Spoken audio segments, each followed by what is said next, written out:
Virðulegi forseti. Það voru jú ákveðnar væntingar sem verkalýðurinn hafði í gær til þess útspils sem beðið hefur lengi verið eftir af hendi ríkisstjórnarinnar. Jú, 18 milljarðar, segir hv.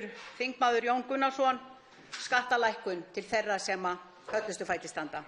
Hvað þýðir þetta?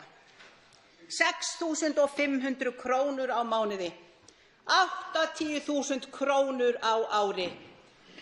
Ætli þessi forgangsröðun fjármuna upp á 18 milljarða króna sé að skila sér í samræmi við þær væntingar sem verkafólkið okkar hafði uppi til ríkisstjórnarinnar?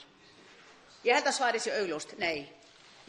Á sama tíma þá virðist vera algjörlega ómögulegt að þeir sem hér sitja, hv. alþingismenn, geti sýnt það í verki að þeir geti mögulega sett sig í spor fátæks fólks sem nær hér ekki endum saman eftir 10.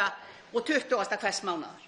Þess vegna spyr maður sig: 6.500 króna kjarabót á mánuði með þessum skattalækkunum, er þetta grín? Það er enn verið að skattleggja fátækt. Nú er sárafátæktin byrjuð að skattleggjast við krónur 160.000 á mánuði. Það er einungis verið að fara fram á réttlæti, jöfnuð og hætta að skattleggja fátækt, leið og ákallið var líka eftir því að draga þennan andstyggðar húsnæðislið út úr vísitölunni sem hefur kostað íslensk heimili 118 milljarða króna á 5 ára tímabili.